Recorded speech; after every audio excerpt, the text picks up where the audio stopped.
Good evening. My name is Jim Turk. I'm the director of the Center for Free Expression. I'd like to welcome all of you for tonight's panel discussion. This is the first of the public events that the center is doing in 2019. The next one is going to be on February 7th, also about other aspects of smart cities. So you can see more details of that on our website.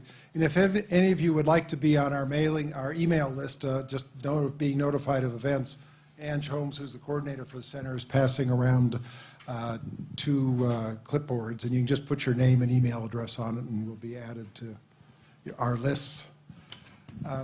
Tonight, we're going to be talking, as you know, the reason you're here, about the Sidewalk Toronto Google Sidewalk. I'm actually told not to call it Google's Sidewalk Labs. It's an affiliate of Alphabet, which owns Google.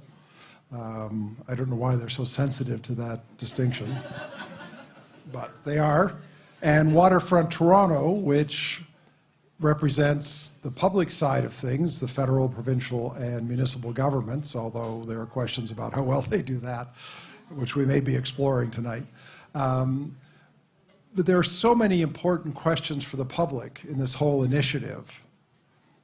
And one of the concerns of the Center for Free Expression, we're concerned about free expression, but we're equally concerned about the public's right to know and the public's right to shape what happens in the public sphere.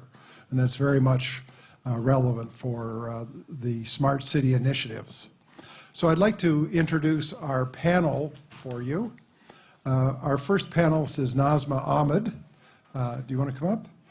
She is a technologist and community organizer who works within the intersections of social justice, technology, and policy. She is currently director of the Digital Justice Lab, an organization that focuses on building a more just and equitable digital future. Nasma was the Ford Foundation Mozilla Open Web Fellow in 2017-18. Her work focused on organizational digital security and building better literacy. So welcome. Our second panelist is Saadia Muzaffar. She's a tech entrepreneur, author, and describes herself as a passionate advocate for responsible innovation, decent work for everybody, and prosperity of immigrant talent in science, technology, engineering, and mathematics. In 2017, she was included in Canada 150 Women, a book about the 150 most influential and groundbreaking women in Canada. She's the founder of TechGirls Canada, the hub for Canadian women in science, technology, engineering, and math, and co-founder of Tech Reset Canada, a group of business people, technologists, and other residents advocating for innovation that is focused on maximizing the public good. Saadia is also a writer. She's a Pushcart Prize-nominated short fiction writer. And she has one other distinction. She recently resigned from Waterfront Toronto's Digital Strategy Advisory Panel.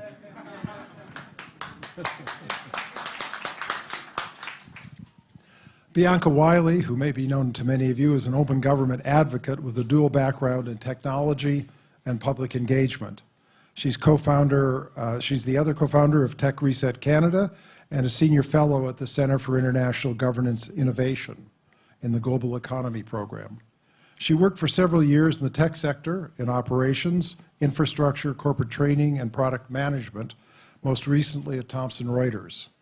As a facilitator at Swern, sorry.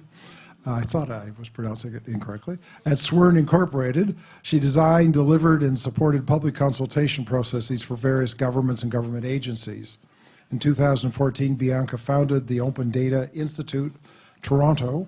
She's a columnist, guest lecturer, and speaker on open government and public sector technology policy. Now, these three dynamic panelists are going to be kept within reasonable check, so there's time for audience discussion, by our moderator, who I'm delighted to have with us tonight. Brenda McPhail is the director of the Canadian Civil Liberties Association's Privacy, Surveillance, and Technology Project. Brenda guides CCLA's interventions in key court cases that raise privacy issues. Her research focuses on the social implications of technology, and her recent work is focused on surveillance of dissent, government information sharing, digital surveillance, video surveillance, and rights issues raised by artificial intelligence. CCLA also has an education mandate, and Brenda works to develop resources and presentations to drive public awareness about the importance of privacy as both individual and a social good. She received her PhD from the University of Toronto Faculty of Information. Now, as people are coming in, there's a few seats up here. If you're in the back and don't have a chair, there's some along the side. You're very much like our students at Ryerson. You fill up the back first and stay away from the front as if there's something wrong by being near the people who are speaking. So if any of you do want a seat up front, it's not dangerous and comfortable. So let me turn it over to Brenda, and off we go. Thanks, Jim. And thank you for this packed room on a slushy, wintry Thursday.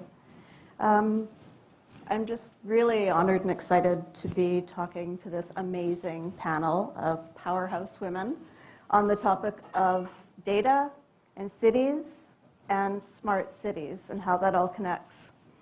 I think it's interesting just to note before we launch off that the phrase smart city itself is a contested one when it comes down to pinning a definition. But most definitions definitely include the concepts of finding new ways to collect and use data. Most definitions have an element of some kind of intended economic and ideally public benefit through technological innovation. Really, the one thing that's clear about the phrase smart cities is that it's amazingly good PR. Because let's face it, who wouldn't want to be smart? The option is being dumb. But what it means to be smart in our city, and the risks of doing really dumb things in the name of being smart, is important to question and pick apart and interrogate. So that's our goal tonight. And we're going to do that both with reference to Toronto's current smart city project, because that's a wonderful, concrete, and controversial example of a smart city project. But I think there's also room for us to talk a little bit more broadly about smart cities in general, because of course this is a phenomenon that's happening across the country. So I think it's helpful to not just talk about the things that are wrong with these kinds of projects, but also whether or not we could together develop some kind of vision about how we create the kind of smart city that would genuinely be a place that we would want to live, the kind of city that we deserve.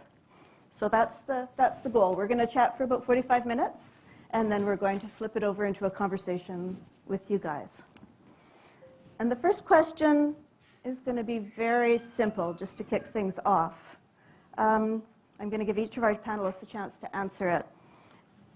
All of you guys have played critical roles. And by critical, I mean it both in the sense of really being important voices in the public debate that we've been having, and also being critical, thoughtful people who are talking about these issues. What are your concerns? What is it about this particular issue that makes you spend so much of your time and energy and passion talking about it? And we'll start at the far end with Saadia. So I think you made a really, really important point in your introduction, which was that the critique isn't because everything is bad. So I wanted to share with you that when I was 4 years old, my dad's an engineer. He pulled me aside and he showed me a light bulb, and he pointed to the metal coil inside and said, "Do you know what that is?" And I was 4, so I was like, "What?" And he's like, "That's tungsten filament. That's why the bulb glows." And this is the story of a 4-year-old who was super excited about knowing a word like tungsten filament. So I wanted to share that because I've been passionate about the potential of technology for a very long time. And I retain that passion as we go through what we're learning now and what we are trying to do and also not do going into the future. My entire career has been spent at the nexus of technology and people, particularly labor. And as someone who still believes in the potential of technology to aid human progress, I've been watching what's been happening in what I would call the technology scene, which is now a global stage, with a little bit of concern for a few years, getting heightened more and more as we go forward. the pace of technological change has accelerated everything. So the good things and the questionable and outright bad things. And you know when that saying, when you have a hammer, everything looks like a nail, right? Tech people, a lot of tech people, especially the particular kinds of people who populate tech right now, straight, white, men, tend to look at a lot of things and say, you know what would be great? A technological solution. And they look at everything from that lens. And the problem with that is you often have solutions looking for problems. And we'll talk more about this as we get into this discussion. And because a lot of people believe that, I think they're well-intentioned but misdirected as we go through looking at our world and saying, how can we make it better?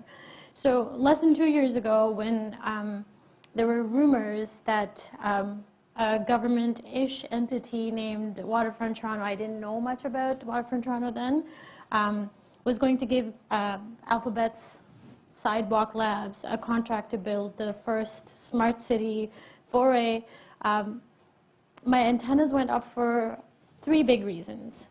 I know from experience working in tech that often tech that is sold to public service is not a good fit. It's often a bad fit. And a lot of big companies have made a lot of money maintaining those contracts, et cetera. So I was interested in understanding how a government agency, a city, could be a good arbiter for knowing what this proposal was going to bring to the city and what their tech capacity was like. I was curious about the economics of the deal, like who was going to be the primary beneficiary of this whole thing, and who was going to determine that that stayed in the favor of the residents, who should be, in my opinion, the primary beneficiaries.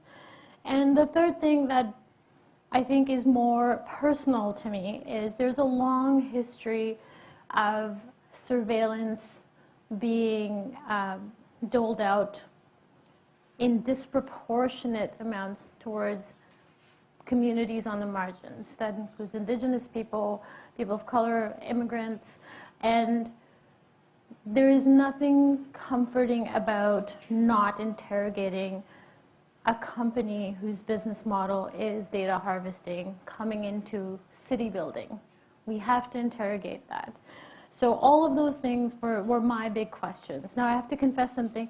I was never actively engaged in how things work at City Hall. And it has been a steep learning curve in how city building works, how to get involved in even understanding things like procurement. Thank you for teaching me lots about that. And I'm sharing this because it's really hard to get, and it's overwhelming at times. So if you, like me, are here tonight or watching on the live stream, and this is your first foray into public engagement or resident rights or city building, hello, I see you, and you are not alone. And I'm very glad that you're here. The thing that has helped me, just as a last point, has been a framework of constantly asking who is claiming to do what, and is that their job? And that has helped me break down very confusing, massive questions into bite-sized things that I can understand and talk about and discuss with people. So keep asking why, and thank you for being here tonight. Thank you. Bianca, why is this where you, or you want Nasma first? Yeah. Okay. Yeah, we planned some of this out just All beforehand. right. So, yeah, I think for me, I've actually haven't always been interested in technology, and not a lot of people know that. Technology is something that I really got into the last like 5 years or so. And my interest, honestly, in most of my work was like community organizing, community building. I'm from Scarborough, so a lot of my organizing was out there. I went to U of T Scarborough. And so when the Smart City proposal from Alphabet came through, you know, the biggest questions I had, partially because I had been doing a lot of work in the US with folks who were really trying to fight back against like Google headquarters and like really trying to fight back against like large tech developments in major cities. I really was worried, and the main concern was like, are we even equipped to navigate these big questions around smart cities, right? Like, do we have the understanding around the nuances? Like, do we have the capacity in the public education to really support a space of folks to be able to engage with this work?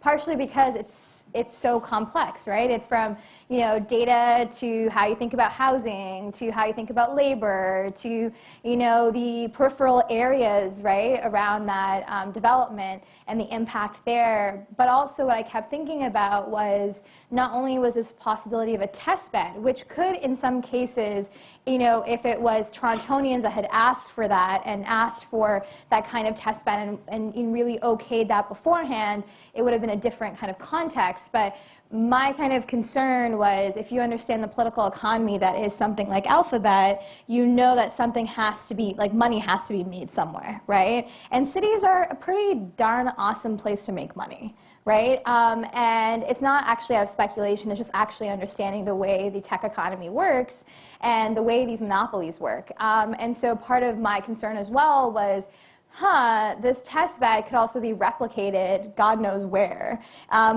which happens with a lot of other projects. But the interesting thing is a test bed is in a metropolitan North American city that's diverse. And so I think that was something I was concerned about as well. And you know, I really started to engage in this conversation because I was just worried that, hey, if I don't even know the questions to ask when it comes to a project like this, it makes it extremely difficult for folks who are thinking about housing and how to intersect with like tech developments, right?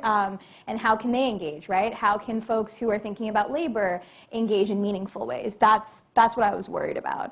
And I don't think the city was equipped for that. I think that we could have gotten there, and this has definitely created a super fast pathway of figuring it out and trying to figure it out.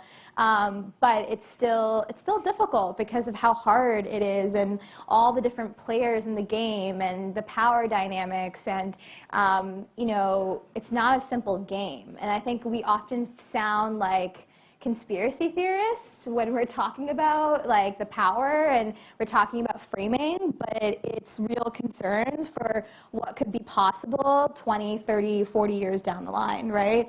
And so, you know, a lot of my interest came from how do we engage people that aren't techies, people who don't understand procurement, people who are just residents who care about their city and want to understand what's happening, right? And not necessarily constantly be feared by it, but maybe possibly even see it as an opportunity to engage, right? And to shift the conversation. So that's what I was interested in.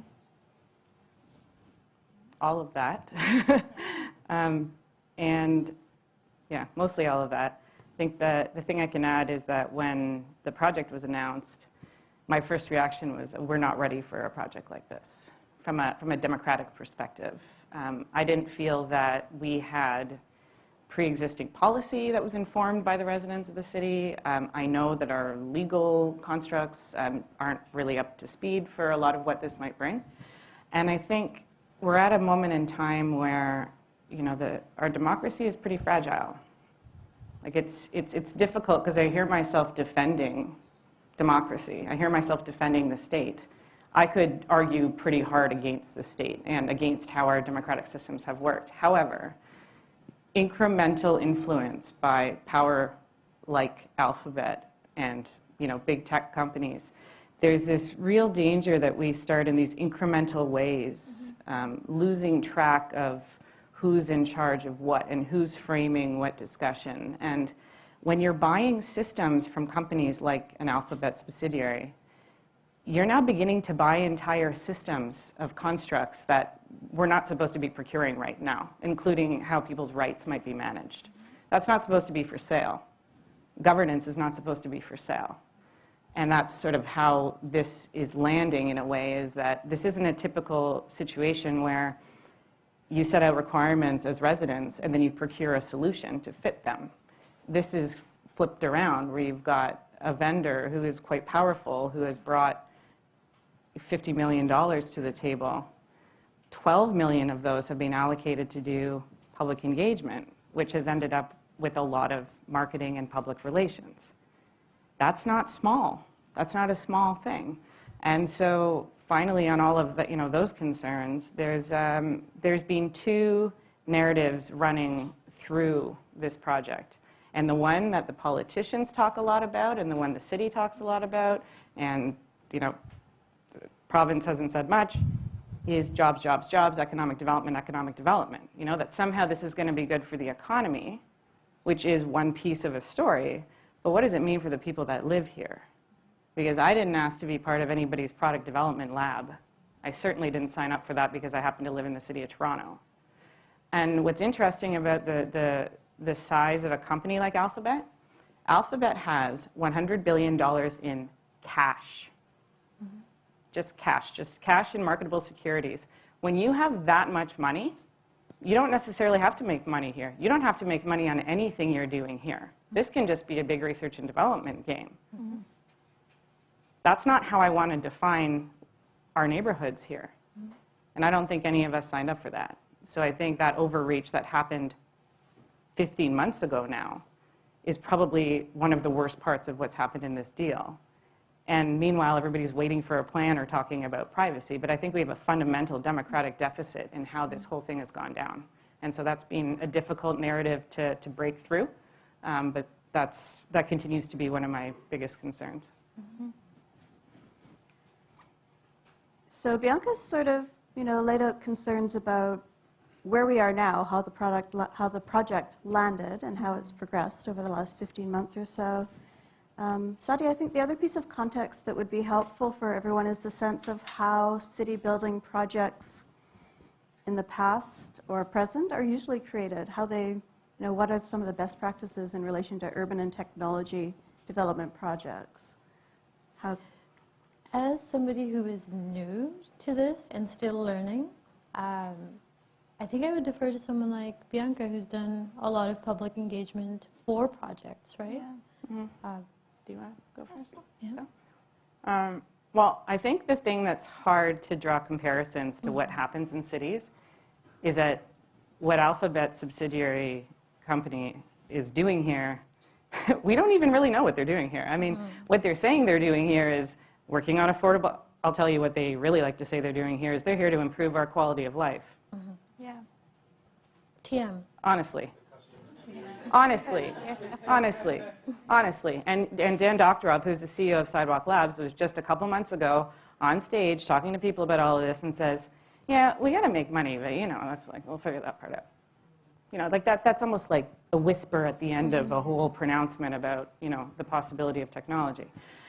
So the problem I'm having is that we don't really have something where you can say this is like this. Like I've spoke to a couple politicians and they say, you don't think corporations should run public consultations. Well, real estate developers do that all the time. Yeah. And I'm like, yeah, they're not a real estate developer. If they are, they certainly haven't come up and said that that's what they are. And so, I think first of all, it's a difficult thing for us to find something where we say, well, it's like this. Yeah. I think the pieces that both Saadia and Nasma touched on is that one of the things that would have been more in line with, say, Waterfront Toronto's history of public consultation is doing some consultation before the RFP in a way that when this project launched, people would have been like, yeah, this is a thing we're trying to do. Like, we're with you on this. And I don't think that social license was attained here. That's something that is difficult as well because, for Waterfront Toronto, where this is challenging is that in previous work, it's really been clear who they're consulting with. People know them, there's residents, they've done work together, like it's clear. This project landed and suddenly you have people from other countries wanting to weigh in, right?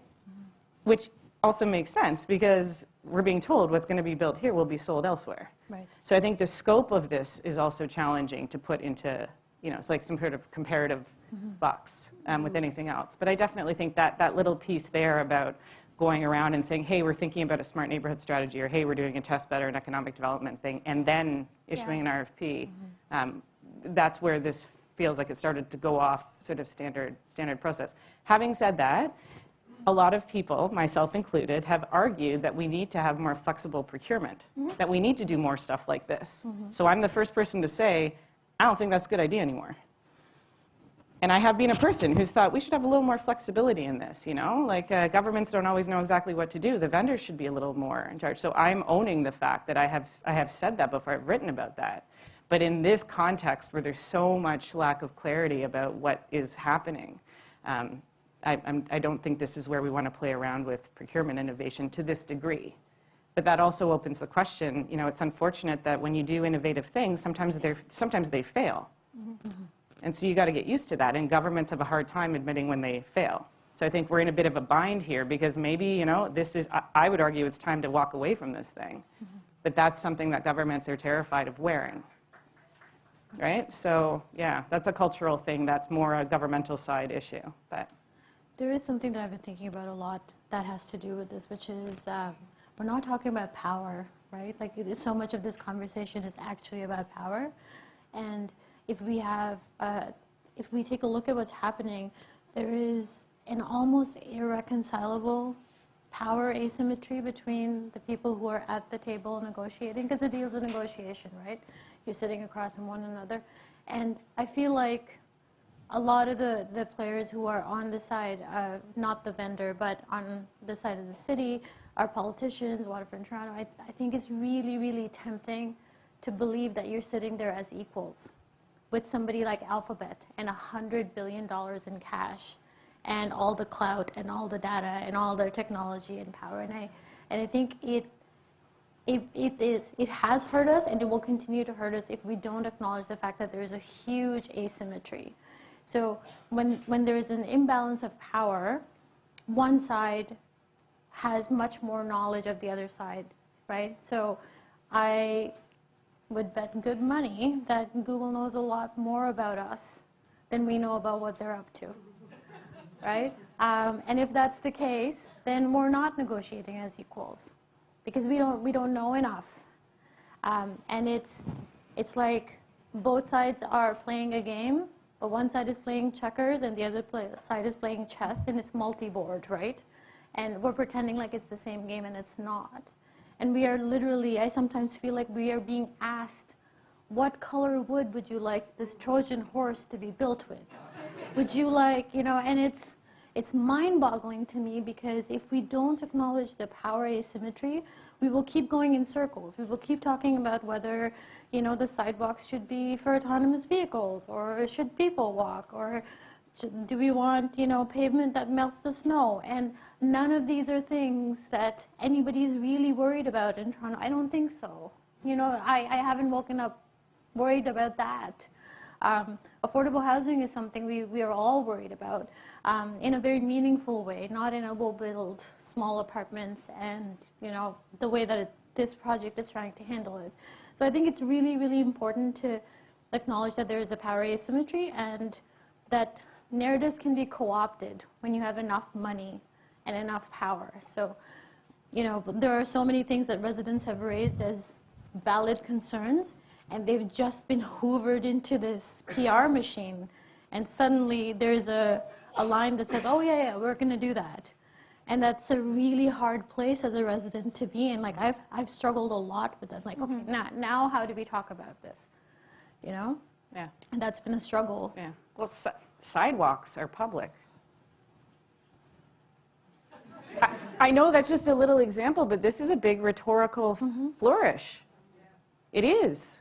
Like our language is being taken away in a lot of cases, right? So this stuff matters in that front. So if we agree that it's hard to, we have some ideas about how this could have maybe been started better, framed better, launched differently. One of the places that I always go when I'm sort of not sure what the outcome should be or the process is, what are the fundamental values that you think should underlie city building, integrating technology into, you know, sustainable, livable, healthy cities. I would start with Nasma, because I know that you work extensively with communities, and part of the goal of the Digital Justice Lab is actually, you know, helping people imagine, value-based alternative futures. So what do you see as the fundamental values that we should be talking about as citizens in this kind of an effort? Yeah, so actually when the Digital Justice Lab launched, one of the first activities we were going to do was really work together in collaboration with community orgs, with residents, around building like a draft version of like Toronto digital justice principles. Like what are the things that like we value, what are the things that are foundations, like what are foundations as we move forward when we're thinking about technology and how it engages with our everyday lives, how it engages with public service. And this was inspired by some work in Detroit. The reason why we ended up not doing it was because the provincial elections happened, and we had to be honest with ourselves about where were people at. And at that time, it was not talking about technology. Technology was like one side. We're thinking about democracy at this point, and so we paused on that. And then also, I have to say that when you're working in the tech space, the idea of pausing because of what the political climate is not something that people would do, but because of like the background that we had, like it was just important for us to say that this is not the time. And I still think that creating principles or values or some form of a foundation is what should happen next, because we don't actually have a grasp of what do people kind of think about access issues. So for example, internet access. Right? Like, internet access is actually extremely unaffordable in Toronto and all across Canada. And it's really important to think about, if we're engaging with people, if we're creating connected communities, what does it mean for people to access affordable internet that actually is in the same speed as everybody else? That's one thing. And the same amount of gigabytes as well. Ooh, what is going on? Oh, okay. Hello. Okay, this will work. So access is something that we should be talking about.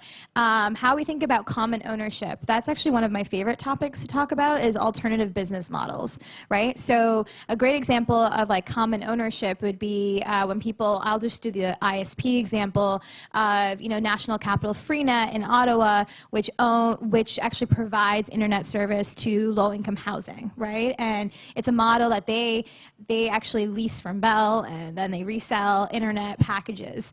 And so what does it mean to have like local procurement of technologies? So are people interested in that, right? Are people interested in having local, like for example, the sidewalk situation, does it mean that some of the technologies there would actually be owned by that community, right? Like what would that mean, right? So that's what I'm interested in, common ownership. I'm interested in access. How do we even define privacy, right? Because we all have different definitions of privacy. I have ran a bunch of privacy workshops, like digital security workshops, and everyone has a different definition for what privacy means to them.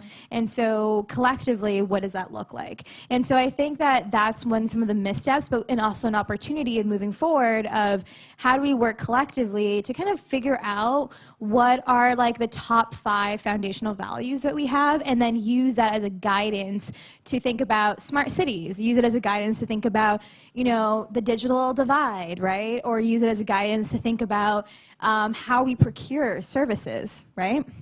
So I think that's kind of what we're moving towards. Right now, the lab is working on a bunch of primers to prep for some of that work this year, because we weren't able to do it last year. And just because we also need to create a space for people to actually participate in those conversations, which is like, how do you properly define privacy in case studies that actually relate to people who are not just the people who can be in this room, but someone who, works 2 jobs and may not have a lot of time to talk about it, but still should, be engaged or have an opportunity to engage. So that's what I've been thinking about. But yeah, a lot of it was just really being thrown off by the election. So we couldn't do it before, but we're trying to think about ways of doing it now. Anyone else want to chime in on the question of fundamental values and what we should be building our foundation on? Yeah. You got something? Go for it. Democracy. Oh yeah. That one. That's a good one. It's a good one, but it's again, it's fraught. And I think if there's one thing that has been a very disappointing outcome of this process so far is when I turn and I look at 3 levels of government that are acting both this recklessly and acting like this is fine and normal and all the things that are going on. And you have people from other cities around the world going, what are you doing? Do you see all the fires out here in the regulatory landscape for technology? And our government just, no, this is going to be good for the, you know, this is good. This is good. It's good.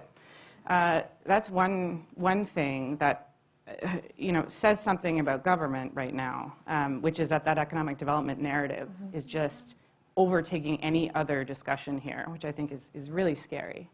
But the second part of this, which has to do with the government, which is extremely disappointing as well, is I've had people who are elected officials. I've talked to people who are senior people working on the sidewalk side of things right now, tell me that, well, you know what? City planning doesn't work so well. So this is what we're going to do.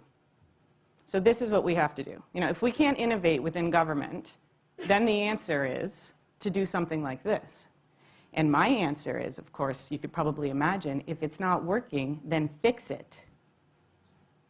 Because once you start to give this, you know, once you start to give governance away, you're not getting it back. And so to me, and it's small, this is incrementalism. This is not going to be some big bang and then suddenly we're electing a corporation. Not that. Subtle, subtle power shifting. And when I hear people who are in the government not have confidence in the government, that's terrifying. And that's where we are right now. So that is scary, right? Like that to me is scary. That basically leaves it to people and the media to be, you know, to be the ones working at developing an alternative narrative. So yeah, what we do to protect this system that is in bad shape when the people who are in charge of that system don't believe in it, we have to figure out how we're going to respond to that. And I really don't think that letting democratic process slide because things aren't working well is a good answer to this right now. I'm just going to add a small thing to that, like the flip side of government people feeling disenchanted or really, really mesmerized by this shiny orb that is like Silicon Valley tech. Like I've sat in enough pitches from startups where literally everybody's like, and our goal is to transform the world. We're going to change humanity's course. And it's like you have an app that finds dog sitters, like, you know, and the reason why I'm mentioning that, dogs are great, but the reason why I'm mentioning that is there is a Kool-Aid, right? And it's like really infectious, and it's really, I think the hype machine behind this has been very effective in the face of austerity and cutbacks in government. So it's really, really tempting to buy this thing that is like, that is being sold to us as a panacea to these structural, long-standing problems. And if we try and solve those problems, which is the core issue here, it seems really complicated, whereas this one, you really just sign here and it's done, right? Like, and it's really tempting. And I have a little bit of sympathy, but like a tiny bit of sympathy with why that's happening. But we also have to puncture those narratives, because from the tech side, I can tell you, the pitches are, if you actually interrogate the pitch, they're like, oh yeah, we haven't figured out how we're going to do that yet, but it will change the world, definitely. And we have to interrogate. And I think democratic processes are not perfect at all. Like we can have an entire event just on that. But I think the process of slowing down and asking questions and interrogating is really important, because that's where you figure out if something has structural integrity. If it doesn't hold up interrogation, if it doesn't hold up if you slow it down and ask why, and why you, and why us, I think that's what democratic processes are designed to do. They're not perfect, but you know, they kind of take it away from any one person or rogue personalities or whatever, and just slows it down. And we're so enamored with fast and convenient that we're not looking at it in a long view. Yeah, and go. Yeah, I was also saying, like, also recognizing that we can learn from history. I think that's the part that's been really astonishing to me, is that with the really fascinating glittery ball that is Silicon Valley, there is unaffordable housing. That's one thing. Labor, what people don't talk about is, yes, there are the sexy software engineering roles, but actually a lot of this work is supported by folks who are in precarious labor, like precarious work. So, for example, the people who clean the buildings, for the people who provide the food, right? The amount of food waste, right? That's one thing. You know, just the complete shift of real estate development in, for example, a place like Palo Alto and San Francisco and Oakland, a really good example of this. And this is something that why I was often quite disappointed by people not recognizing the impacts of these kind of developments is, you know, in Oakland, downtown Oakland, they had a Sears building. Sears obviously went down, and so that building, which was in core downtown Oakland, was not sold for quite some time, and then at one point got sold to Uber. Uber was going to build up like a second office in Oakland, which is about 30 minutes or so from San Francisco. And they were going to build up like a gourmet grocery store. They're going to do all of these things in downtown Oakland. They ended up actually not doing that, and they actually wanted to sell it.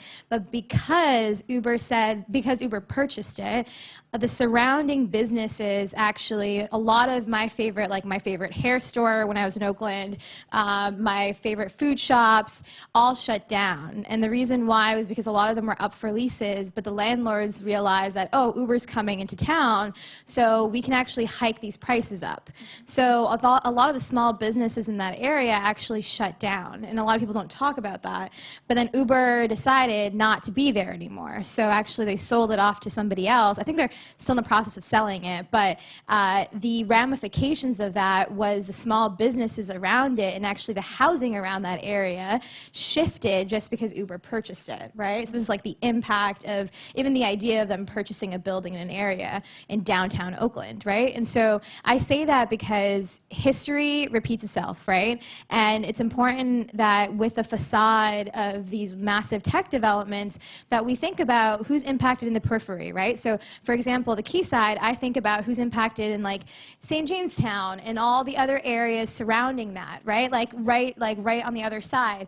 And why I think about that is because a lot of it is actually like low income housing, right? And so I think about what ends up happening if they don't have the protection, and then we have something like as massive as like Sidewalk Labs doing its work, and the impact 5-10 years down the line of all the housing in that area if it's not protected, right? And so, yeah, I think that was the saddest part, because I do my due diligence, and I noticed that a lot of the times, whether it be political officials or even urbanists in the space, right, not doing their reading and really thinking that Canada was somewhat susceptible to this, right? That Toronto was susceptible in regards to like being able to protect itself from like the negative, honestly, the negative shit that comes with this work, right? And so that was the hard part in many ways. And that's constantly when we're thinking about what are alternatives, we need to shape what the alternative is, because the same old crap really doesn't work, right?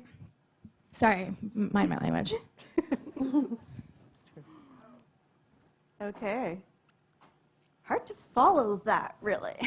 But I think one of the, I'm going to change gears a little bit from that. I mean, I think the trickle-down effects of this project are really important. I want to turn us to some of what we've talked about, what are being talked about publicly as really core effects or concerns in relation to this project.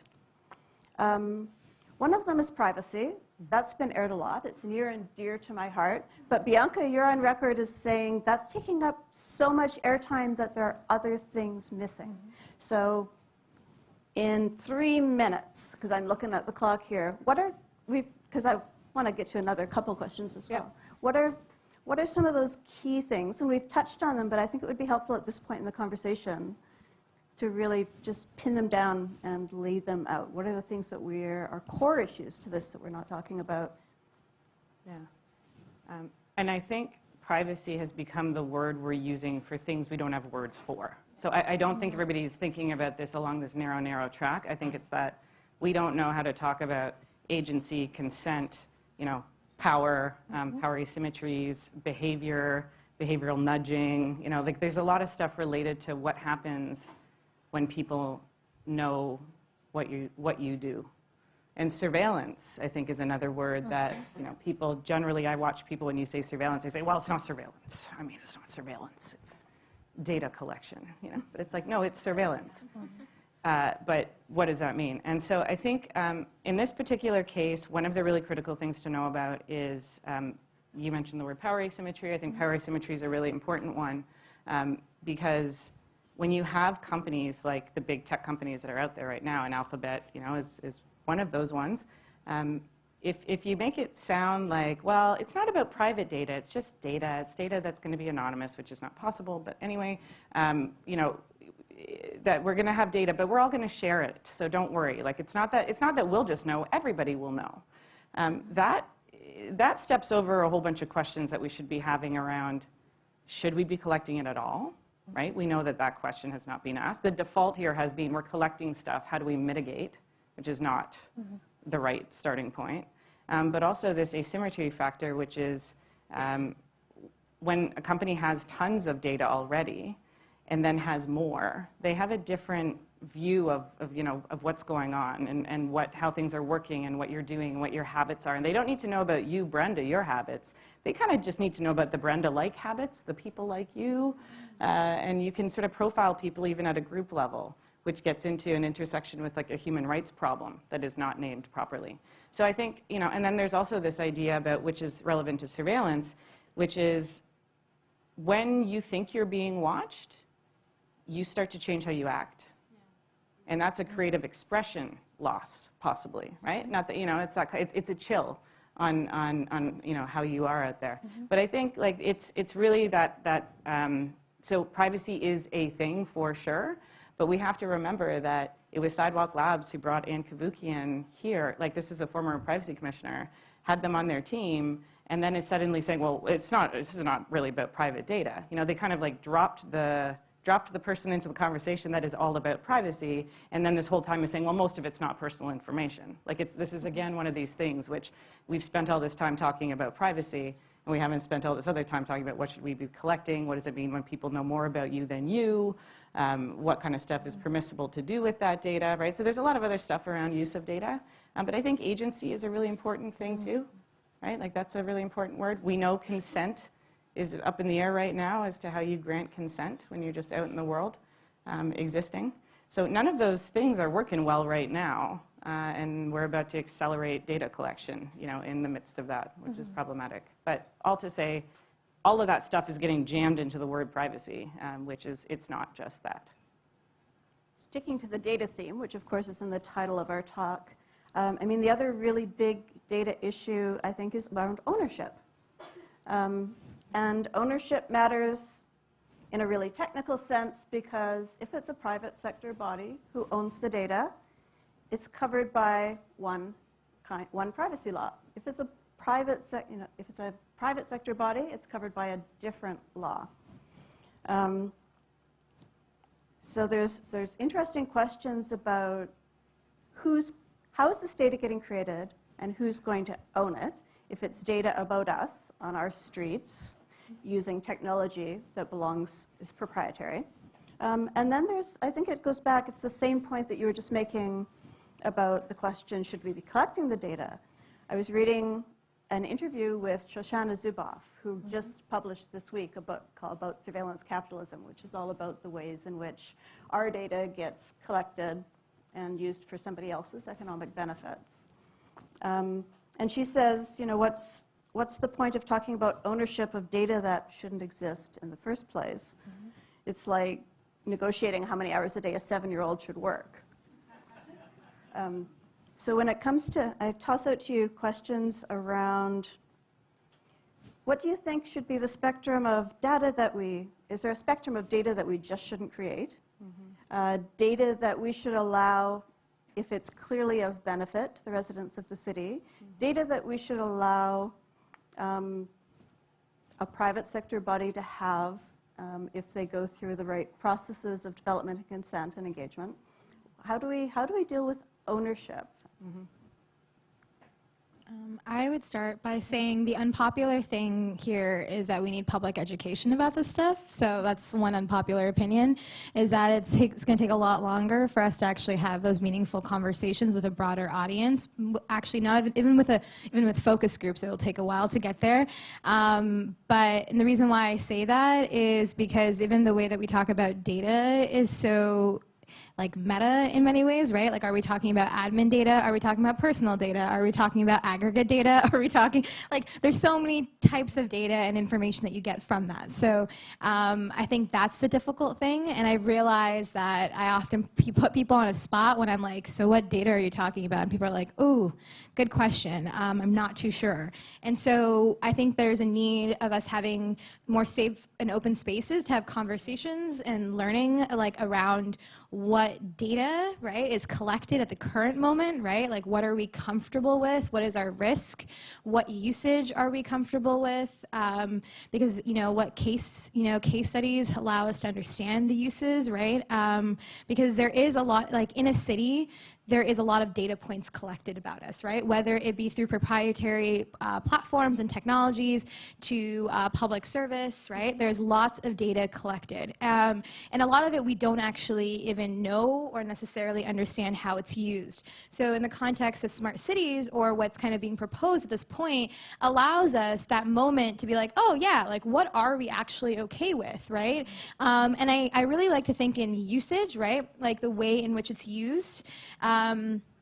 And thinking about collective ownership and data stewardship is also something I'm super interested in. But I think that, yeah, the unpopular opinion here is that we need to create space for broader public conversations around what it actually is and how it actually operates, and what are we seeing as, like, future data collection points, right? Because right now, as more technologies are being created, there's more points of information that's shared, right? And so more points of data created, right? And so I think that's where I'm at, because I find it difficult to have conversations around usage at the moment, because it changes based off of the population, right, as well, and their understanding. And so it's going to be really difficult for us to get into what, like, our collective understanding or our collective okay is.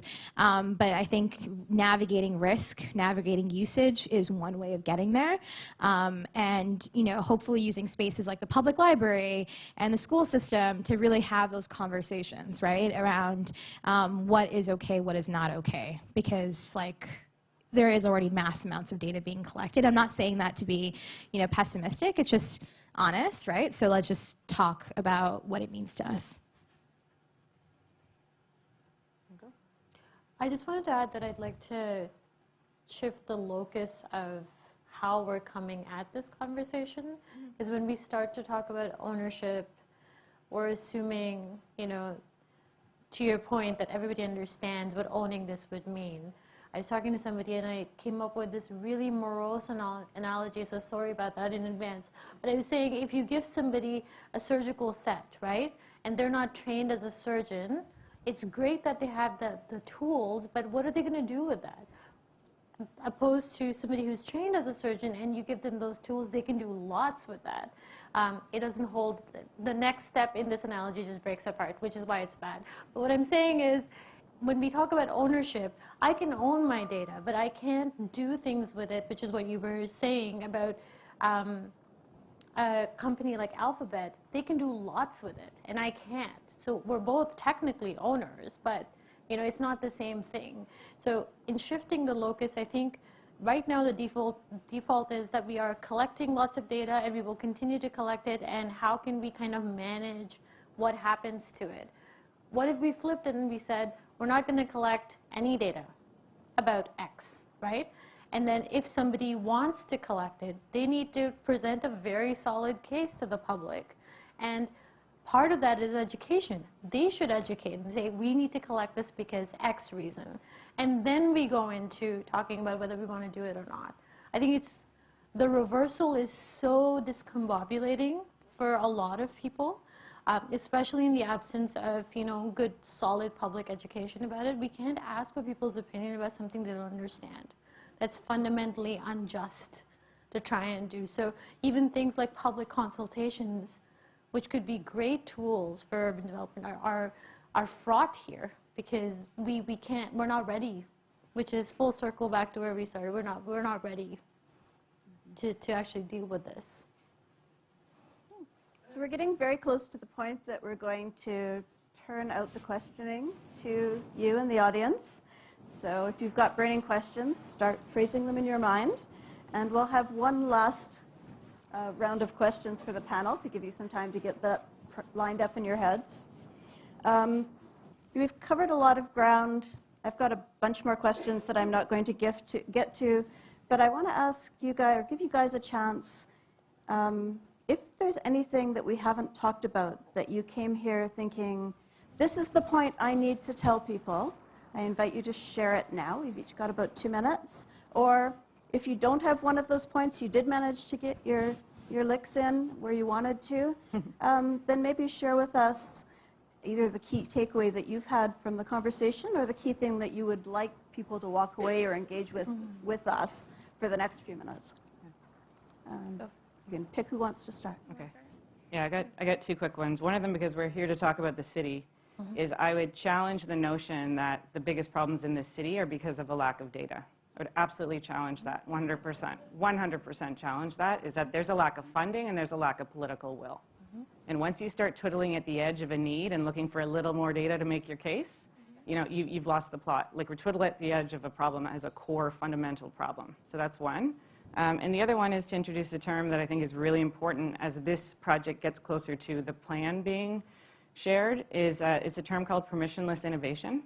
This is the MO of the technology industry, which is that whatever the laws and rules are here, it doesn't matter because they're just doing stuff because it's good for the economy or something else.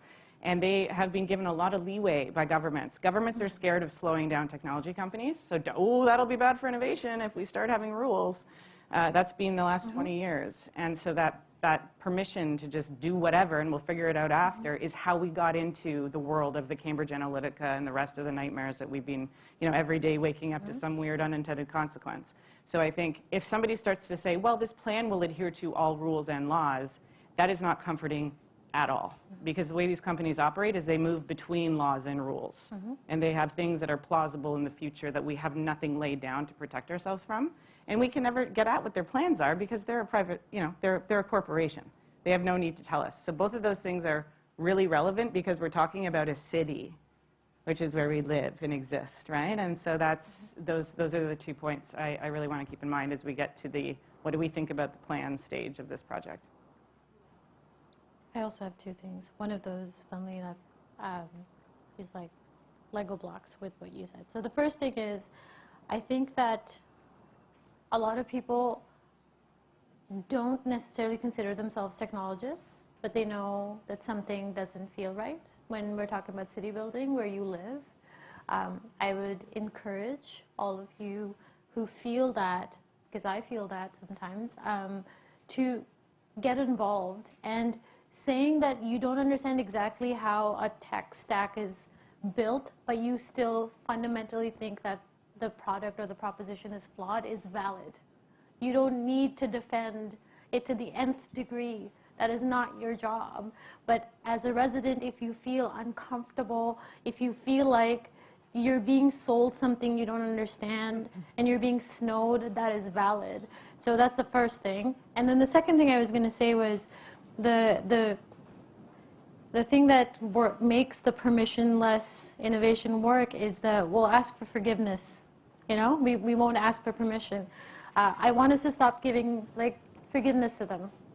I really think that we need to find our political officials and start asking questions. You don't need to have answers, but you need to start asking them what they think about this and why there isn't enough interrogation. Where is the kill switch for this thing if we don't think it's a good idea? How do we slow things down so we understand them better? All of those things are valid, because I think at the end of the day, if we keep forgiving this kind of stuff, it's the incremental things, right? It's like boiling frogs. We talk about that often, where the temperature is rising so slowly that a lot of us are thinking, it's kind of warm in here, it's not so bad. And, you know, next thing we know, we're donezo. And I don't want to. I don't want to be pessimistic. Again, I'm going to go back. Like, I love technology, but I think this is a time for courage, and it's time for demanding courage from our political officials, and also for us individually and collectively to come together and ask questions.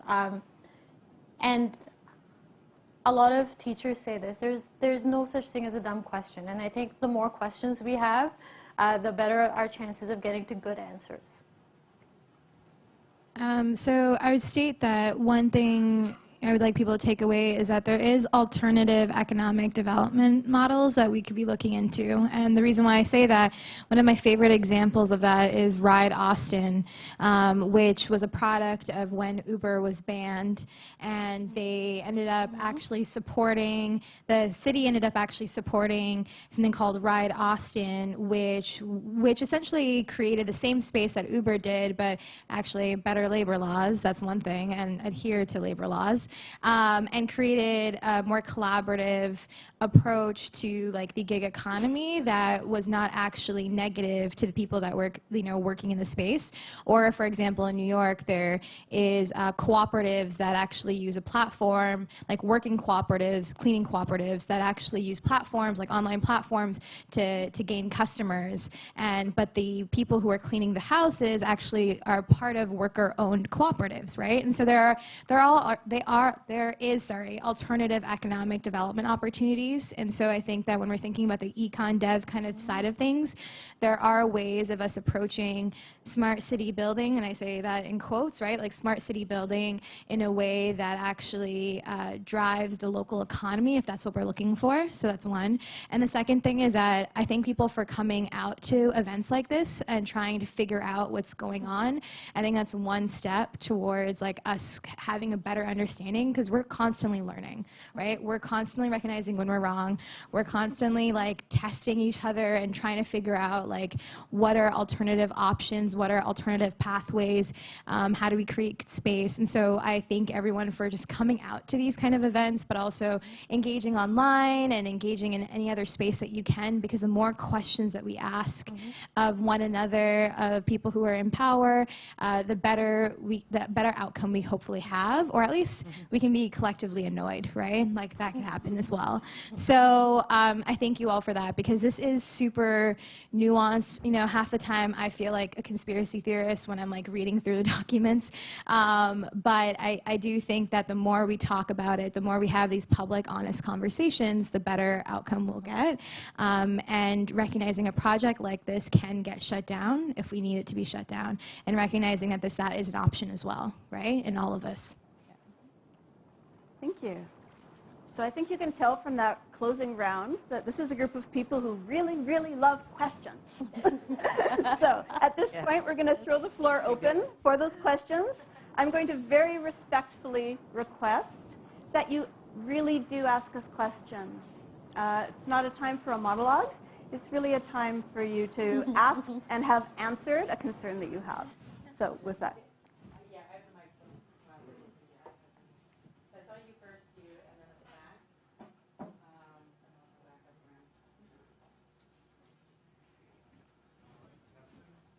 Oh, it's not working? Just turn it up. No, the off switches. You turned it off?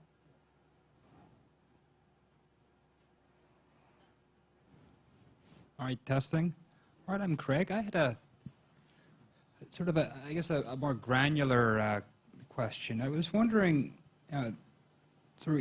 is kind of in two aspects. Is the underlying issue that there's really like a black box there's going to be occurring with the harvested data, and that we don't really know what the governance or controls or oversight is going to be?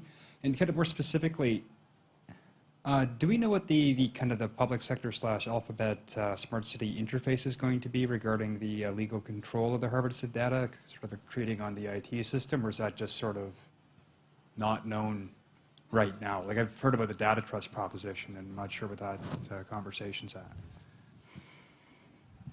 I was smiling because I would also like answers to those questions. They're like really good questions, but go for it.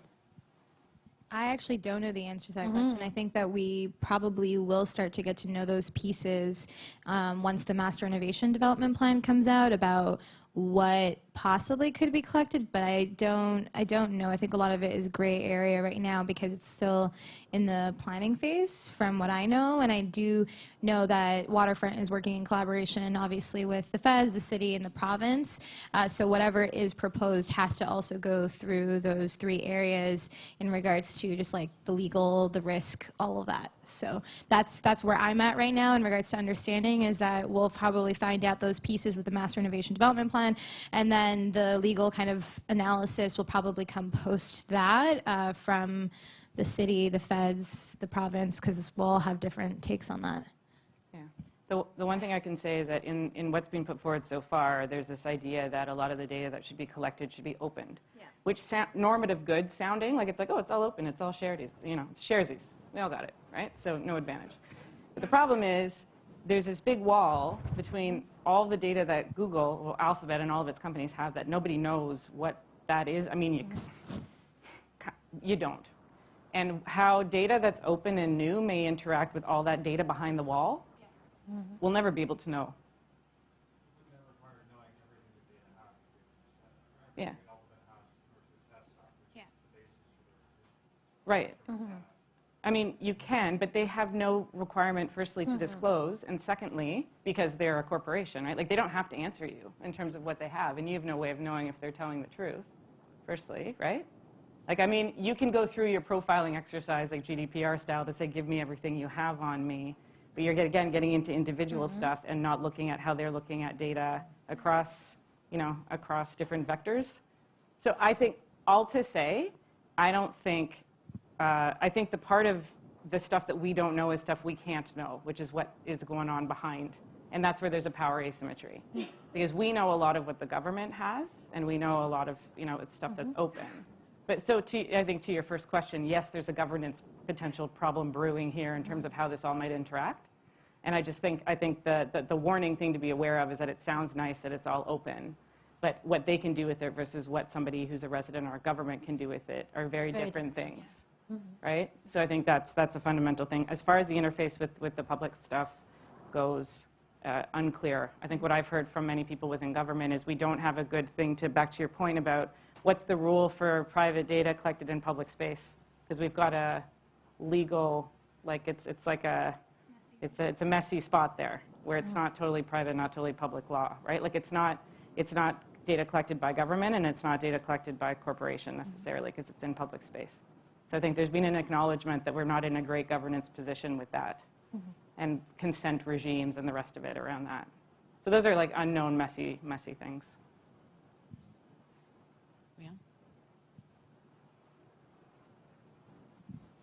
First off, I'd like to say I'm on the resident panel, so I know some of the answers to some of your questions and how they're doing things. But my question is,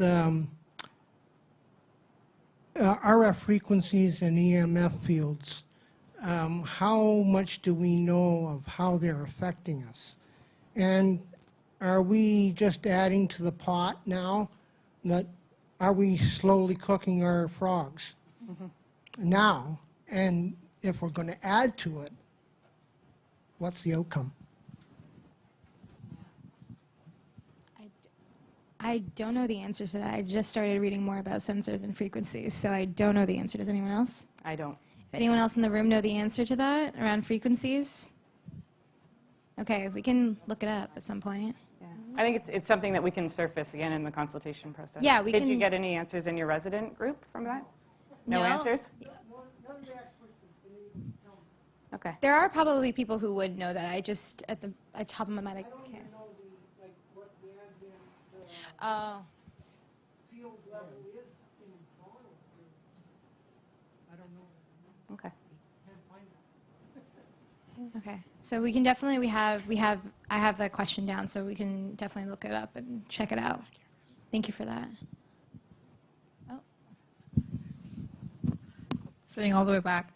Thank you so much. I've been following what's going on, and I follow all of you on Twitter, so like it's kind of like a fangirl moment right now.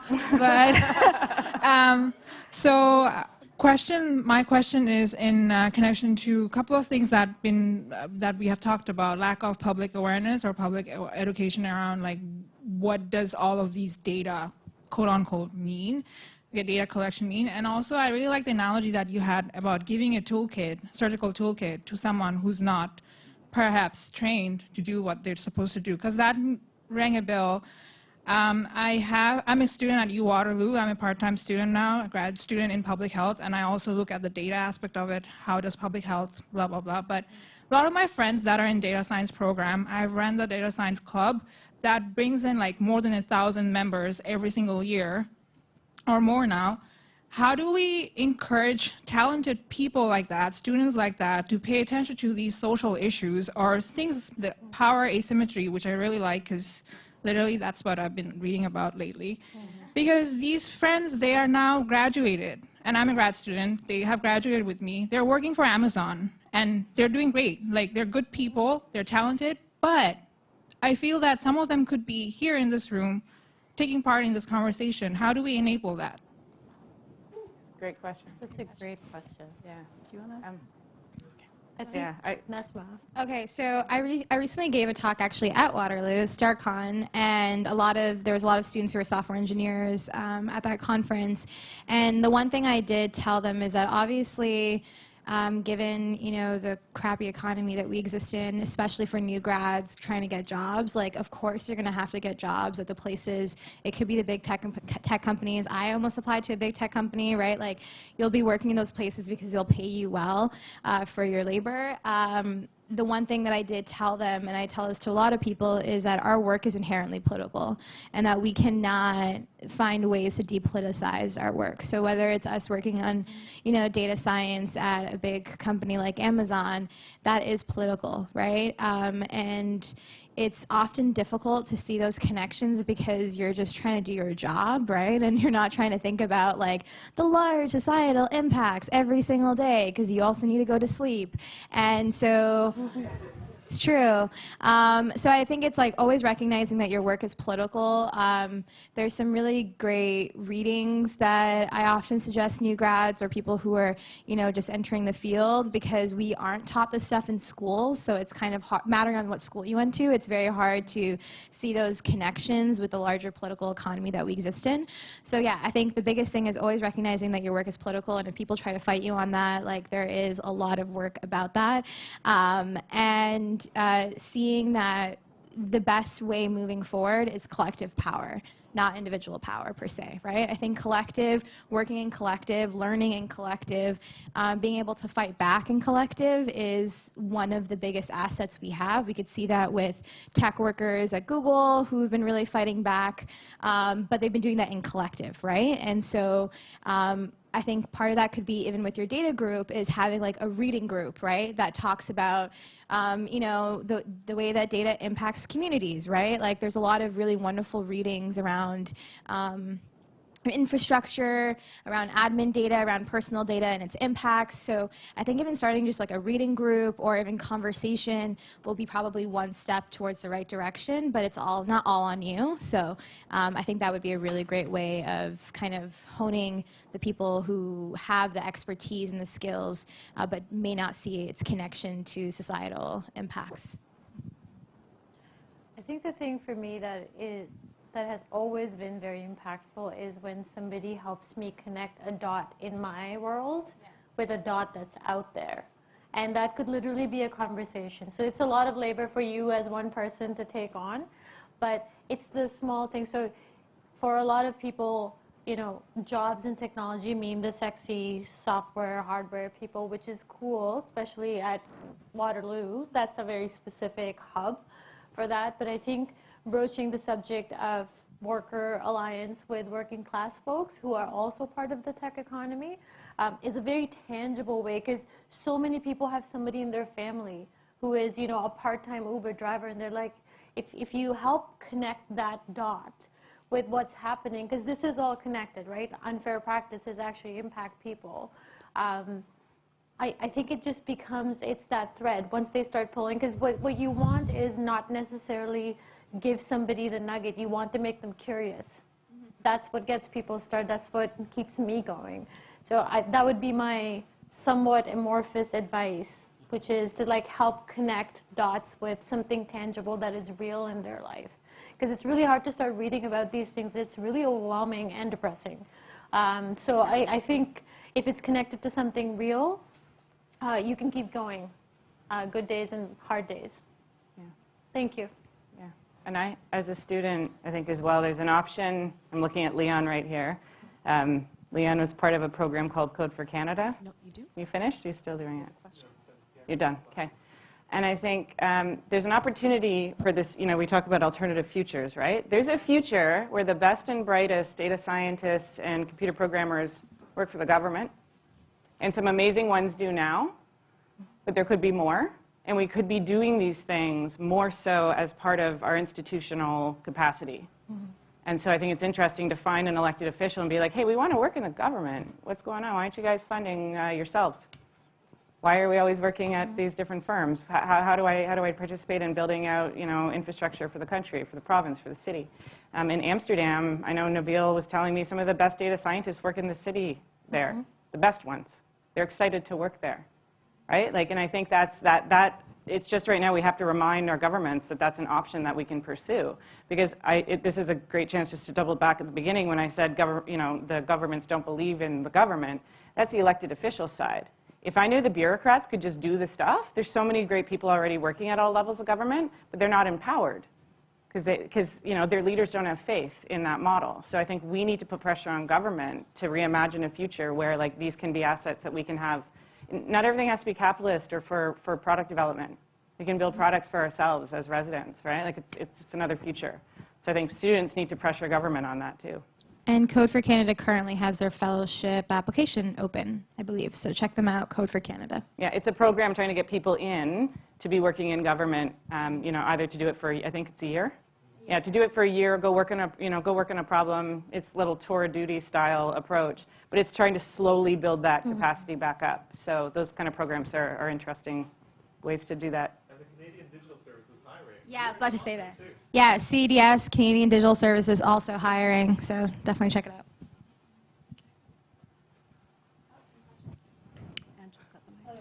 out. So my real concern here is with the long-term development of technology, that it's really about the development of capabilities that are harmful, like machine intelligence, rather than who's doing it. So, and we have to be careful not to suggest that this is about, are we doing this for the economy or are we doing it for people? Because it's actually not good for the economy to develop machines that think for themselves, because it's not productive. Mm-hmm. Those machines will take over things, but they won't throw off any benefits to humans. So they're not, in the classical sense, economically productive. So we don't even have to like accept that way of looking at it, that this is somehow, it's a mistake to actually do this if you are concerned about the economy. Mm-hmm. So I guess my question really is very contrary to the last couple of comments that were made, which is basically, I don't think it's better if the government does this. I think it's better if it's just not done. Mm-hmm. So the real question is, how do you interest the government in not doing anything when we live in a society, a culture that says we want the government to do things? Mm-hmm. How do you actually begin a conversation with the government about something we don't want them to do? So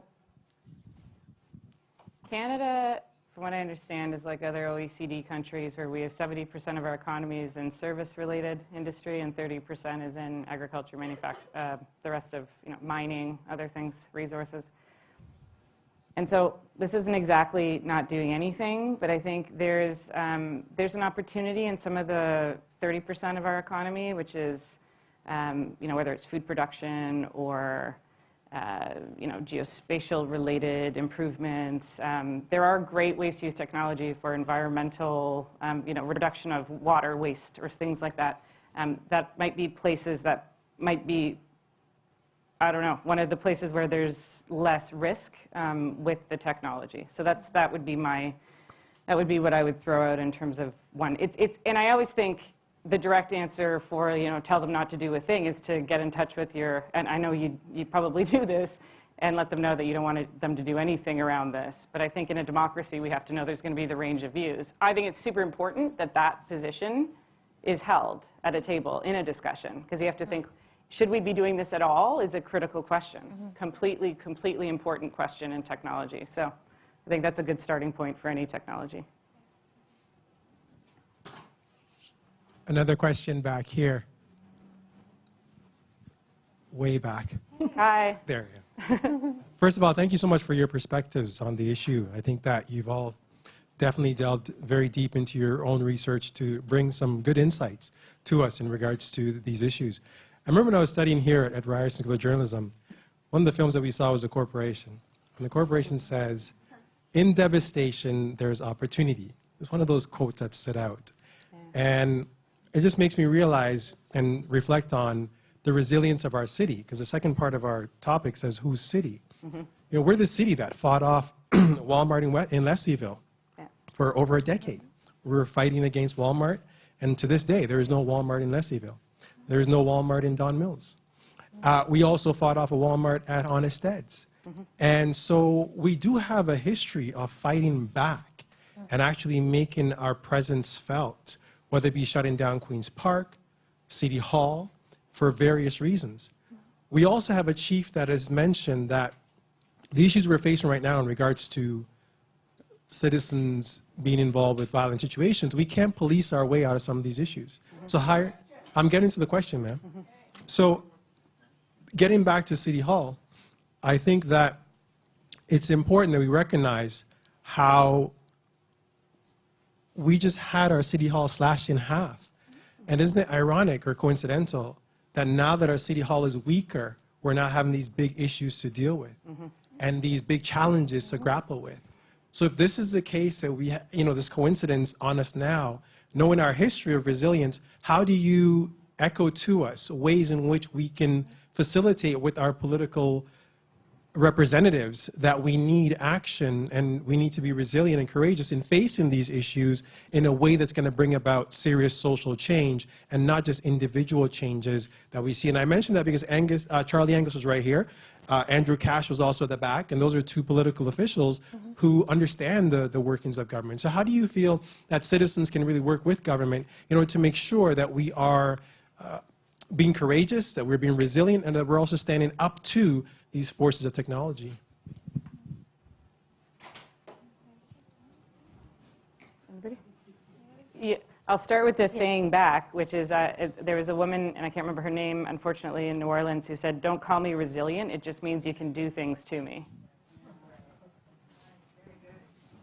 Which I think is solid, right? Like it's like so that just, you triggered that. Thanks for your saying, that's mine back. But I think it's, and I'm so glad to see political representation, because my take on this is that elected officials need to be given the permission and the confidence to say no, to slow down, you're not anti-innovation if you say no, you're not anti-progress, you're not a Luddite, you're not any of these things. This is a moment in time.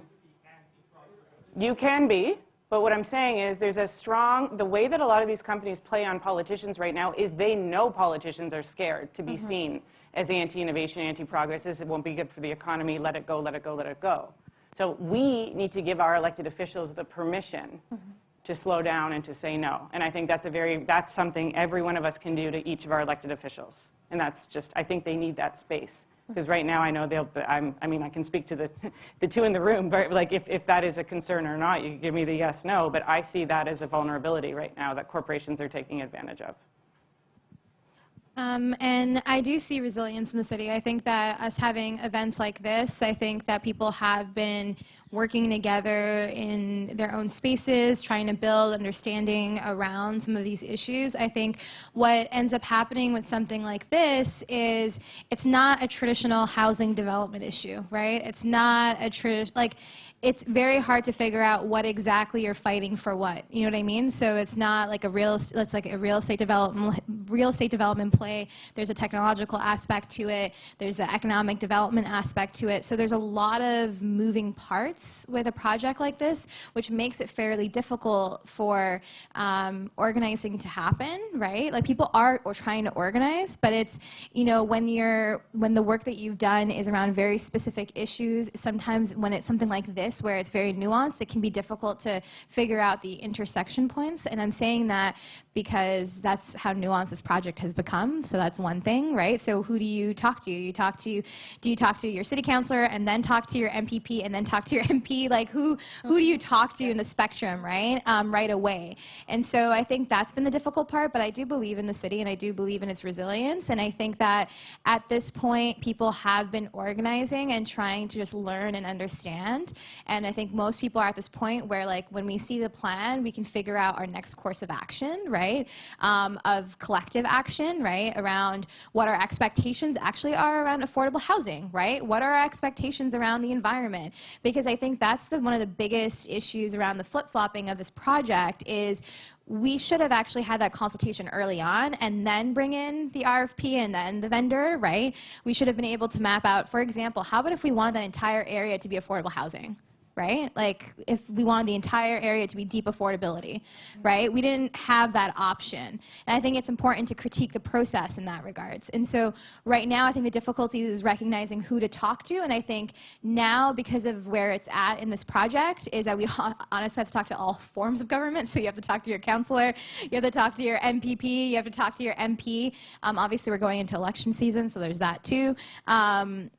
Yeah, you have to talk to all levels, which makes it difficult. But I think right now, what we can do in the most immediate is really talking to your city councilor and talking to your MPP about what your concerns are, because the Master Innovation Development Plan will be coming out, and there will be assessments done on that. So it's really important for us to make our stances clear and our questions very clear, because we aren't anti-innovation for asking questions. We're not anti-economic development for asking questions. I think it's really important to constantly state that, because that is what we've been called for, actually calling out this project and for critiquing this project, is that we don't care about jobs, which is actually not the case at all. I do care for decent work, but not under the circumstance, right? So that's my stance on it.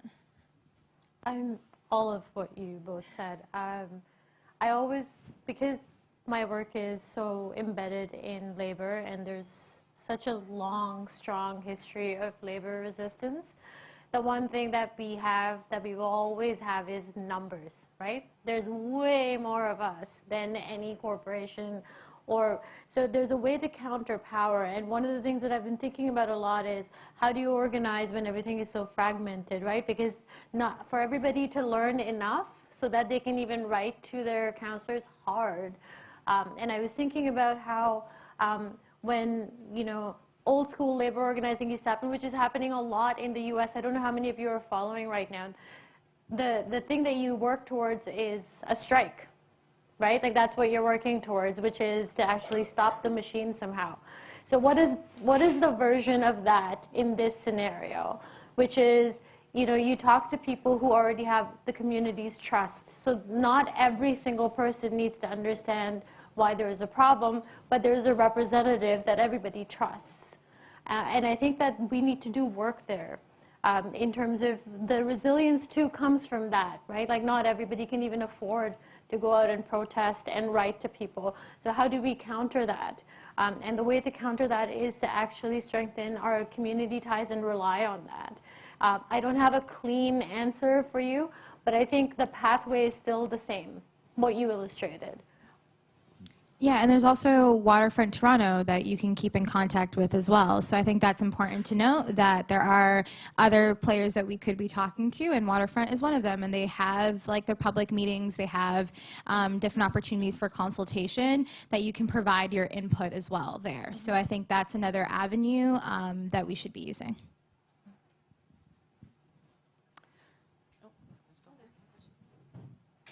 There's a question right Oh, there's a whole bunch of questions. Oh, We've got sorry. people on the queue right here. You had one, right? Yeah, Sorry, then there's another person. Thanks. And then, sorry if I'm missing people. Before I ask my question, I just want to thank the three of you again. In terms of the importance of having influential people in a community to help us do thinking that we don't have time for, and to present information and news, and just keep a conversation going. You've all been doing such a remarkable job. I think we're all pretty grateful for it. The question is, I'm wondering if you're being close to this project, you've seen any material that has to do with, how Sidewalk is thinking of enticing people to come to the neighborhood, either as residents or to participate. And maybe this is a bit too soon to be talking about. I just thought it might inform how they're thinking about things, and if not, I don't know, maybe just be funny. So I'm just going to share an anecdote on that. Somebody asked me this 2 days ago. They're like, so I guess then the people who choose to live there are kind of saying yes to being surveilled. And this was more than like thinking out loud. And it made me unpack a little bit of if you put in affordable housing, right, are you really giving people a choice? If it's truly affordable housing, are you giving people a choice to be surveilled or not? It's a really wicked trade-off, right? In a way. And this is like one small way of looking at what you're asking about, and it just made me think. And I'm like, no. So this whole thing has been a massive collection of these, you think you're going to get out, but you're not. It's like, the Pac-Man, the end is like closed, so you're constantly in the thing. And that's really important to call out, right? Because that's a lot of power to frame a narrative in a way where you think you're doing X, but really you're trapped in this little box where you think you have lots of choice, but the biggest thing that you wanted to have agency over, you don't. And we do not know the plans on how people will be invited to that neighborhood, assuming, by the way, that the plan is approved. That's something to remember. Hello. Okay. Yeah, sorry. So I was just wondering, so let's say it were to come into existence, right? How do you feel this would affect Canadian privacy laws or technology laws, for instance? And saying that Google, particularly in Europe, has had this whole movement started with the whole right to be forgotten for citizens, right? So how do you feel like that would affect the whole situation in Toronto, for instance? So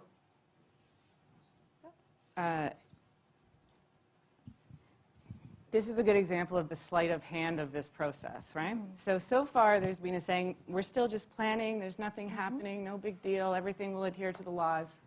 Sidewalk Labs tossed out a proposal for a data trust last year. They invented something called urban data. They just invented it. Within weeks or months, the City of Toronto was out saying, okay, so there's 3 classes of urban data. What is urban data? What just happened? Now the city's cottoning onto the thing. And so the way to think about regulatory impacts with corporations is first they lobby to not be regulated. Step 1. Step 2, when everything's on fire, like it is right now, they lobby to co-write the regulation. So we're in that phase right now. So whatever it is, their influence is not helpful right now, because what we need to be doing is this is back to the democracy. What do we want the updates to laws, policies, whatever to look like? And that happens between the people that live here and the government. Full stop. So this whole like, oh, we're just playing around, we're just tossing stuff out, da da da da, it's slight, But it's already had influence. It's already had impact. It's already framing a discussion a certain way. And this is this slipperiness of how this process has gone down, that this is a consultation. Meanwhile, there's already impacts, material impacts emerging from it. So that is my cautionary note to what this may or may not look like. Like it is very much in the grander arc. I know that there is a lot of thinking already going on within the privacy commissioners. Governments are on top of this in certain ways, but there's a lot of soft power in framing the discussion, right? In saying, okay, we're starting at this, which is a sensor-laden neighborhood. How do we mitigate instead of, do we want to do it?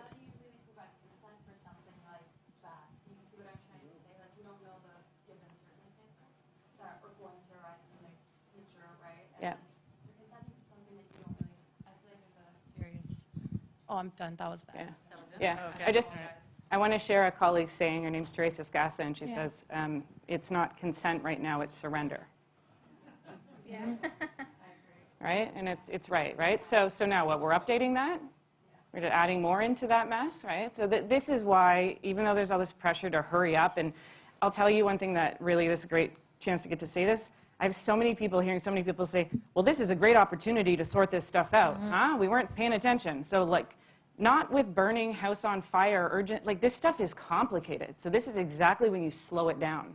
This is what tech companies do. It's this stealth thing where it's like, just do what we're doing. Just, go fast. So it's dangerous to do it with someone in this role, and the consent stuff as well, right? We don't start at, we're not doing this. Now we're starting at mitigating, or how do we invent new models of consent when it's like, is that really what we want to be doing?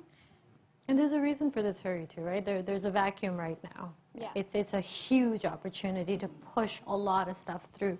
The stuff that gets pushed through now, we will probably never be able to reverse. Like, it's just hard. Yeah. It gets encoded in places where we don't have access, we don't see. It's just this invisible machine, which is why the hurry, right? That's the incentive for the hurry. The biggest thing, I think, is to slow down the hurry. Yeah. What's the hurry? Where's Quayside going? Nowhere. Nowhere, it'll be there. We can do this again later if we really want to. And it also shows like the impact that people have in this, because even the conversations around the civic trust, I have because of the conversations around civic trust, I've heard civic trust more in meetings than ever before, which like before it was talked about around sidewalk, like feds thinking about civic trust, like all these players thinking about civic trust, because so many people don't know what the next option is. We don't know what the alternatives are. So we're constantly trying to figure out what are the best options, what are the plays that we can make, what are the new things that we can try out, the old things that we can try out, which allows for a really awesome opportunity, I think, for like the potential of collaborative policymaking, right? Because people don't know. So we're trying to find the best solution. We're trying to learn from the UK. We're trying to learn from the US. We're trying to learn from Estonia. Like, we're constantly trying to learn new things, and we're seeing things be picked up so quickly that I haven't seen it like that before, right? It's like the urban data thing, the civic trust thing. I haven't seen it like that before. So I feel like it is also an opportunity if we were to be interested in certain pieces or interested in proposing whatever alternative. So civic trust was one of the alternatives. The time is now, honestly, because I think so many people are so uncomfortable by technology policy and the updates that people are willing to listen. And I haven't seen it like that before. Like, just how quickly people are picking up on things, including like policy analysts, advisors, political officials. I think it's really cool. One of the things that, when you were saying that, it reminded me of, since October particularly, I've heard from so many people around the world, like literally people who've written to me personally, and I know that you've gotten so much outreach, where they're asking questions, and I know we're being told that this is unprecedented, it's never been done before, but it's not true. So much of this has been done elsewhere in the world. We have lessons learned, we have best practices, we have a long list of shit not to do. And we need to pay attention to that. And one of the narrative managing ways is to say, we don't know. It is all brand new. And it's not brand new. This is such a settler colonial narrative vehicle to say, there was nobody. There is all this land, and there is nobody. Why don't you come over and just like take over plots and build a new life? And it's really disturbing to forget our history because we've seen versions of this before. And unless we go back and root ourselves in that, we won't be able to fend off that, but this is new. Let us build it, and then you can tell us if you don't like it. We already know. We do. We need to trust that.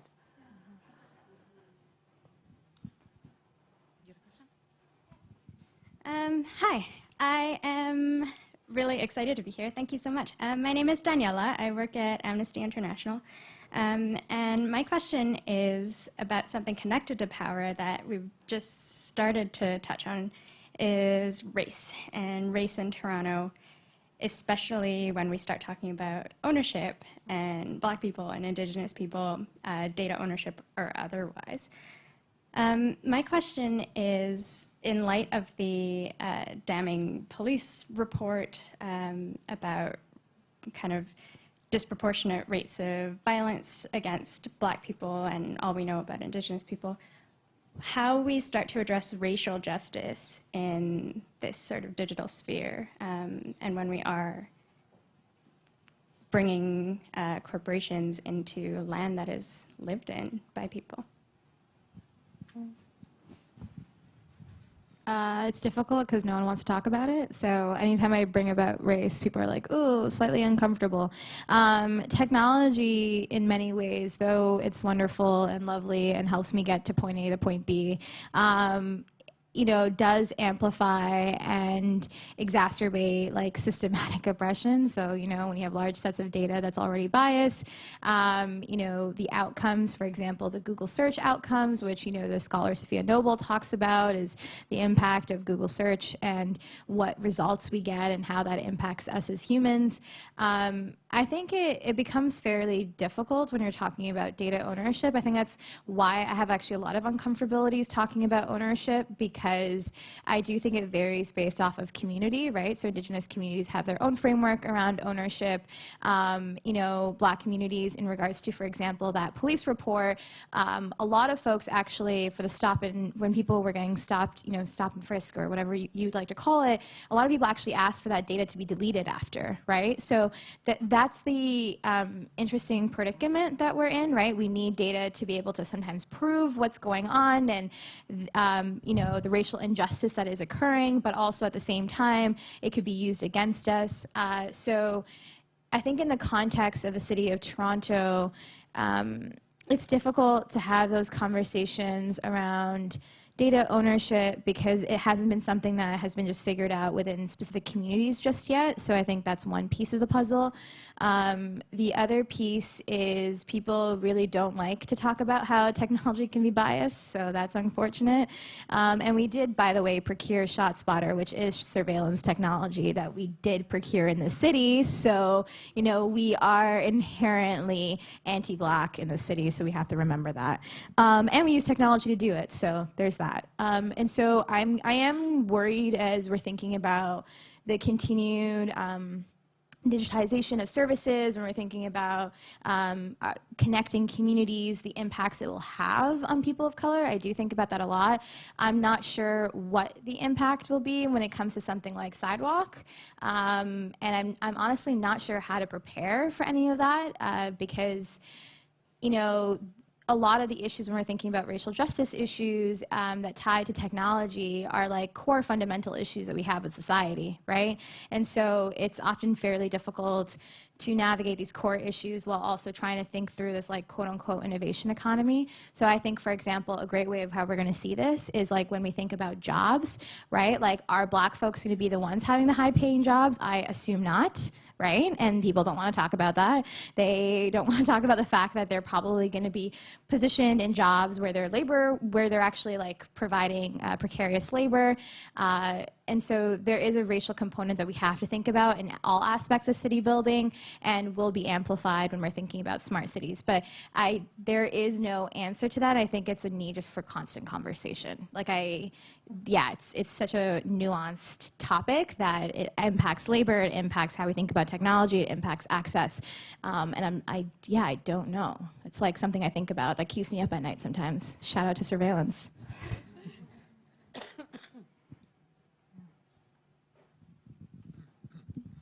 Thank you. In terms of priority, what project at Sidewalks right now is highest that you're aware of? That they're putting the most resources on, that they have the highest priority in terms of a stated objective? Obfuscation? I think that's... Well, one of like... Obfuscation. Oh, I guess one of the things that they have been focused on, actually not even the Sidewalk Toronto project, but Link NYC is a really pretty big project that they've been working on. Link NYC was like free network, free Wi-Fi within cities. So it's a relationship that was built with the city of New York, also happening in London. And it's like hubs.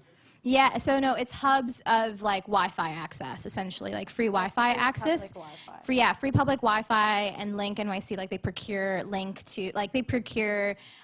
that booth from Sidewalk. So that's something that I've known has been one of their bigger projects, Link. But I don't, in regards to Sidewalk Toronto, I actually would not know like what is the key priority, because it's kind of flipped multiple times. So I don't know. Yeah, I mean, what do you think?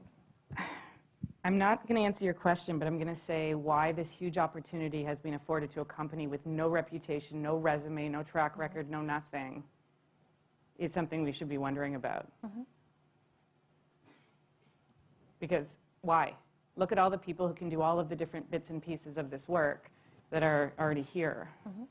You know, it's funny to hear that it is a Silicon Valley thing to hear them say we're working on affordability of construction materials. Guess what? So is the construction industry. Like, that's not an innovation unto Sidewalk Labs, right? It's offensive to everybody doing it. Yeah, but it's just, you know, it's the hubris. It's the somehow we're going to do it, you know, a little bit different, a little bit something, you know, I'm not sure. Tall timber, right? We're getting, and I mean, this just goes to show you how hard this thing is, back to the economic development play, where you're getting construction made out of wood, which is a good idea, also has been already happening here.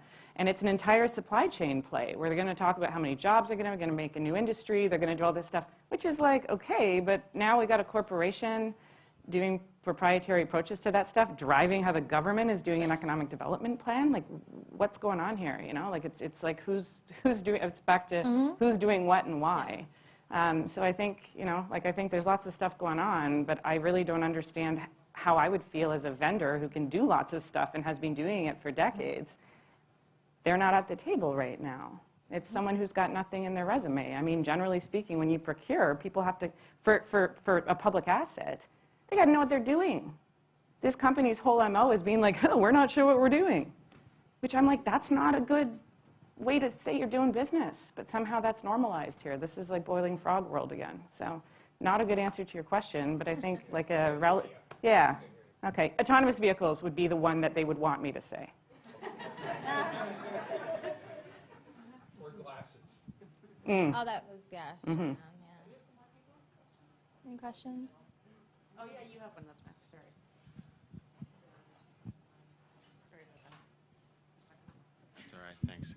Hi, I'm Daniel Bernhardt. I'm wondering, you talked about practical considerations, and you said, you know, we have to demand from government. So I'm wondering if there are too many demands, right? So there's sometimes a difference between exactly what's right and then actually like winning something. And so it's a lot to hold in people's minds. There's privacy, there's labor, there's race, there's housing, there's governance, there's whatever. I think perhaps it's unrealistic to expect a critical mass of people to be able to hold all that stuff in their minds and express it as a coherent demand, even though all of it's true. So I'm wondering, you know, whether maybe it makes sense. This is a proposition I'd like you to respond to. So if you're wondering where the question is, this is where it is. You know, Bianca, you mentioned that these are people who don't follow the rules, right? And so maybe that's where we start, right? Clearly, these, you know, a global company like Google could have picked anywhere it wanted to be in a lab, right? They picked the easiest mark, right? They picked the country that would just let them do whatever they want, right? With no push off. So maybe we have a principle saying, hey, you know, if you are a company working in this country, you should follow the rules. And that means if you're Sidewalk Labs, you follow the, you know, municipal governance and urban planning process. If you're Facebook, you're responsible for libel and hate speech law. If you're Netflix, you're a broadcaster. Like, maybe we should just establish the principle that corporations, no matter how big they are, should just follow the rules that exist now already. And maybe that's something we can rally around. I'm wondering what you think about that. I have a quick answer, which is One of the biggest problems with this project is that Waterfront Toronto asked the vendor to write the rules in the RFP for data governance, to make a data governance model for economic development. So this is a fundamental flaw in the start of this procurement. And inherent in that very request is where nobody should be, like neither of these parties should be in charge of that. So we have a problem there. I mean, like, yes, I hear your thing, but within here, Sidewalk Labs may not want to do it. As of right now, that's what they responded to doing. They're on the spot to write governance. Just to, right? Like, this is not okay. And so this, normally what you're saying would make sense to me. Unfortunately, what's part of this is that they've been asked to write the rules for the thing. So that's its own mess. I think the second thing that may be the rules to adhere to here is human rights. Because again, nobody in here asked to be part of someone's lab. You know, like, there are ethical considerations to when you operate in spaces that have human impact. But that's just one potential. I mean, there's so many other pieces to it. But you provided such a good setup for that particular problem in here, which is that maybe Sidewalk Labs and Waterfront Toronto have to figure it out to say we all know that we shouldn't be doing this thing over to somebody else at this point. Because this is like, you know, back to your point, pretending that this isn't a problem is a huge problem. That's not an answer as to the one thing to rally around, but it was a good moment to highlight that that is like a really big part of the problem right now. Do you guys have a thing?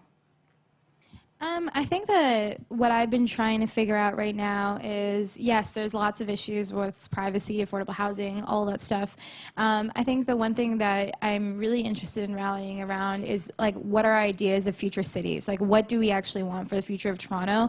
And then if Sidewalk's proposal actually matches what we want or matches some pieces of it, like, are we okay with that? Are we not okay with that, right? I think that's kind of the hard part of some projects like this, is that the possibility of, like, first of all, just navigating what we actually want for the future of the city, right? Like, that would be first a great thing to rally around. And then if the proposal does not actually match that, maybe we decide that, like, you know, some aspects of this project we don't want, or we actually don't want any of it, right? That's a stance I've taken very early on in this project, was that if people, like, first of all, can we amend whatever comes up? So that's one thing. If people are interested in this project, you know, I do think that not a lot of people know about it across the board. So that's one thing. We can't say that everyone is against it, right? So do we have the opportunity to amend pieces of it, right? If people actually want something like this to happen, but we want to make sure there's, you know, we're mitigating risks and that we're, like, minimizing, you know, the impact on certain communities, et cetera, is there an opportunity for that? Where would that come from? Or is there an opportunity to say no, right? And so I think the only way we can possibly get there is also, first of all, rallying around what we actually want to see for the city to begin with. And that starts with, like, kind of futuristic thinking and hopeful thinking about, hey, like, do we want, like, what kind of deep affordability do we want, right? Like, what environmental impact assessments do we want? Like, what do we want to see for the next iteration or the building of the city? And then from there, thinking about all the other services and procurement and projects that come along and matching it up to, does it actually work with what we have here? So that's, I know that sounds very, like, meta and difficult, but I do think that's one way that we can possibly navigate something as big as Sidewalk, is thinking about something bigger, which is future cities. I just want to respond to this a little bit conversationally, because I think you're being very pragmatic, and this is a really helpful way to do a thing in the future. I'm going to be the one who's going to hold the thing over here, which is when someone shows you who they are, you have to believe them. Yeah. And the behavior that's been exhibited by this company and by Waterfront Toronto, frankly, in however they have had to work together over the 15 months, I have no more social license and trust in the process. And why this matters is because you can be guaranteed that in the plan that comes forward, it is going to act as a wedge for other stuff to figure out in the future. It is not going to come with a completely detailed, done plan about what it is. And for me, this is done in terms of my patience and my time as a resident having to engage in a process where nobody's being a good actor. And nobody's being straightforward and no one's disclosing information. And once someone acts like that for this long, my interest in making it work for them is zero. But I think for anybody else, sure, like, we can set up a process.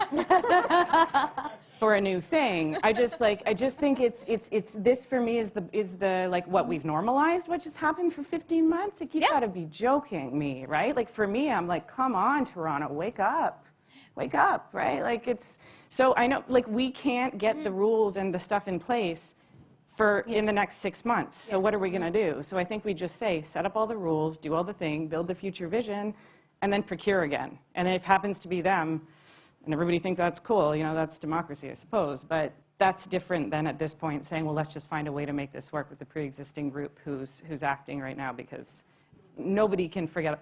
Stuff has been normalized in the course of this process that should never have been normalized. This democracy is not up for grabs like this. This is a bad situation. So I don't want to get down that track of like, well, let's just wait and see what we got. We just got a year and months of something that was a nonsense. You have a corporation running public consultations and our federal government saying, no problem, let's wait for the plan. That's not what we do here.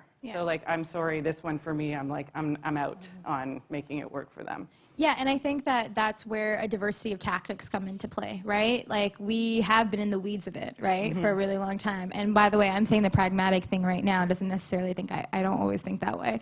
But we've been kept in the weeds. Yeah, we've been kept in the weeds. That's one thing. But we've been in the weeds of it all. And I think part of that is, yeah, at some point, no, we don't want to play this game. If it was up to me, I think that the RFP should go back up again. So that's what I think is possible and what we should be asking for. But I'm trying to think of like the broader audience is honestly not going to be thinking that way at the moment, right? Because we still want to see economic development. We still want to see all the great things that's possible.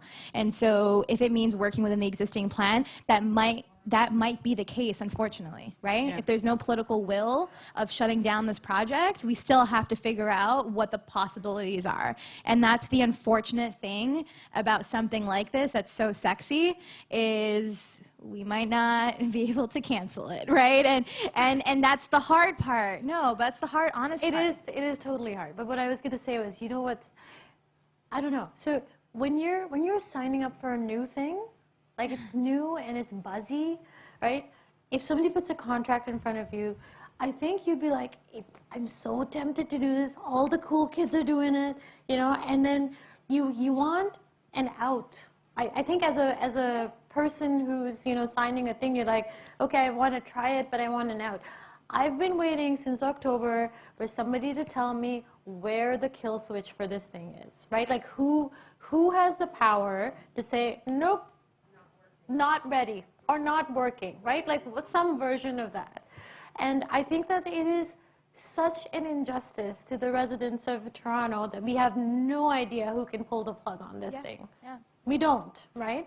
Which is why I think it's to talk about, pragmatic versions of this thing is angry making. And I know that you're not on side with this, as you said, but I think that if there is a singular demand, like the person in the purple sweater asked, I think it's that. I think we need clarity on where does the buck stop. Does it stop? Because if it doesn't stop, then it's a different problem. We don't care about wood buildings. Like, that's not where we should be paying attention. But I think this narrative spinning in circle, we've been kept in the weeds because somewhere over here, the paving is happening towards a way that is known to be not favorable to residents. Why obfuscate? Yeah. And the Toronto tech industry is booming right now. It's amazing. It's booming.